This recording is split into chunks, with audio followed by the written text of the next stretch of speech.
दोस्तों, श्री कृष्ण की नगरी द्वारिका महाभारत युद्ध के 36 वर्ष पश्चात समुद्र में डूब जाती है। द्वारिका के समुद्र में डूबने से पूर्व श्री कृष्ण सहित सारे यदुवंशी भी मारे जाते हैं। समस्त यदुवंशियों के मारे जाने और द्वारिका के समुद्र में विलीन होने के पीछे मुख्य रूप से दो घटनाएं जिम्मेदार हैं। पहला, माता गांधारी द्वारा श्री कृष्ण को दिया गया श्राप, और दूसरा, ऋषियों द्वारा श्री कृष्ण पुत्र सांप को दिया गया श्राप। तो चलिए जानते हैं कि आखिर किस कारण से माता गांधारी ने श्री कृष्ण को श्राप दिया था। लेकिन दोस्तों, उससे पहले अगर आपको यह जानकारी पसंद आए तो चैनल को सब्सक्राइब जरूर कर लीजिएगा, क्योंकि आपका एक सब्सक्रिप्शन हमें आगे भी ऐसी और वीडियोस बनाने के लिए मोटिवेट करता है। महाभारत युद्ध की समाप्ति के बाद जब युधिष्ठिर का राजतिलक हो रहा था, तब कौरवों की माता गांधारी ने महाभारत युद्ध के लिए श्री कृष्ण को दोषी ठहराते हुए श्राप दिया कि जिस प्रकार कौरवों के वंश का नाश हुआ है, ठीक उसी प्रकार यदुवंश का भी नाश होगा। तो चलिए अब दूसरा कारण जानते हैं कि ऋषियों ने क्यों दिया था सांप को श्राप। दोस्तों, महाभारत युद्ध के बाद जब 36वां वर्ष आरंभ हुआ तो तरह तरह के अपशगुन होने लगे। एक दिन महर्षि विश्वामित्र, देवऋषि नारद आदि द्वारका गए। वहां यादव कुल के कुछ नव युवकों ने उनके साथ मजाक करने का सोचा। वे श्री कृष्ण के पुत्र सांप को स्त्री वेश में ऋषियों के पास ले गए और कहा कि ये स्त्री गर्भवती है, इसके गर्भ से क्या उत्पन्न होगा। ऋषियों ने जब देखा कि ये युवक हमारा अपमान कर रहे हैं, तो क्रोधित होकर उन्होंने श्राप दिया कि श्री कृष्ण का यह पुत्र वृषणी और अंधक वंशी पुरुषों का नाश करने के लिए एक लोहे का मूसल उत्पन्न करेगा, जिसके द्वारा तुम जैसे क्रूर और क्रोधी लोग अपने समस्त कुल का संहार करोगे। उस मूसल के प्रभाव से केवल श्री कृष्ण व बलराम ही बच पाएंगे। श्री कृष्ण को जब यह बात पता चली तो उन्होंने कहा कि ये बात अवश्य सत्य होगी। मुनियों के श्राप के प्रभाव से दूसरे दिन ही सांप ने मूसल उत्पन्न किया। जब यह बात राजा उग्रसेन को पता चली तो उन्होंने उस मूसल को चुराकर समुद्र में डलवा दिया। इसके बाद राजा उग्रसेन व श्री कृष्ण ने नगर में घोषणा करवा दी कि आज से कोई भी वृषणी व अंधकवंशी अपने घर में मदिरा तैयार नहीं करेगा। जो भी व्यक्ति छिपकर मदिरा तैयार करेगा उसे मृत्यु दंड दिया जाएगा। घोषणा सुनकर द्वारिका वासियों ने मदिरा नहीं बनाने का निश्चय किया। इसके बाद द्वारका में भयंकर अपशगुन होने लगे।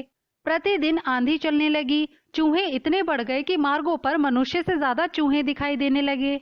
वे रात में सोए हुए मनुष्यों के बाल व नाखून कुतरकर खा जाया करते थे। सारस उल्लुओं की और बकरे गीदड़ों की आवाज निकालने लगे। गायों के पेट से गधे, कुतियों के पेट से बिलाव और नेवलियों के गर्भ से चूहे पैदा होने लगे। और उस समय यदुवंशियों को पाप करते शर्म नहीं आती थी। ये वह दौर था जब यादव लोग आपस में भयंकर तरीके से लड़ रहे थे। इसके अलावा जरासंध और यवन लोग भी उनके घोर दुश्मन थे। ऐसे में द्वारिका पर समुद्र मार्ग से भी आक्रमण हुआ और आसमानी मार्ग से भी आक्रमण किया गया। अंततः यादवों को उनके क्षेत्र को छोड़कर फिर से मथुरा और उसके आसपास शरण लेनी पड़ी। तीर्थ में रहते हुए एक दिन सत्याकी ने क्रोध में आकर कृतवर्मा का मजाक उड़ाया और अनादर कर दिया। कृतवर्मा ने भी कुछ ऐसे शब्द कहे कि सत्याकी को क्रोध आ गया और उसने कृतवर्मा का वध कर दिया। यह सब देखकर अंधकवंशियों ने सत्याकी को घेर लिया और हमला कर दिया। सत्याकी को अकेला देखकर श्री कृष्ण के पुत्र प्रद्युम्न उसे बचाने के लिए आगे आए। उसके बाद सत्याकी और प्रद्युम्न दोनों अकेले ही अंधकवंशियों से लड़ने लगे, लेकिन संख्या में अधिक होने के कारण अंधकवंशियों को पराजित नहीं कर पाए और अंत में उनके हाथों मारे गए। अपने पुत्र और सत्याकी की मृत्यु से क्रोधित होकर श्री कृष्ण ने एक मुट्ठी घास उखाड़ ली। श्री कृष्ण के हाथ में आते ही वह घास वज्र समान लोहे के मूसल में बदल गई।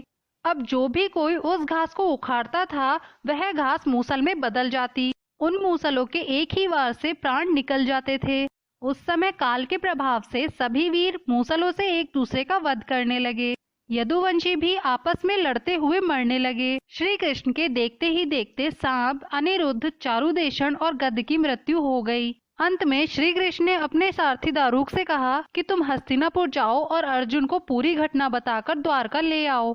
दारुक ने ठीक ऐसा ही किया। इसके बाद श्री कृष्ण ने बलराम को उसी स्थान पर रहने को कहा और द्वारका लौट आए। फिर श्री कृष्ण ने पूरी घटना अपने पिता वासुदेव को बताई। यदुवंशियों के संहार की बात जानकर उन्हें भी बहुत दुख हुआ।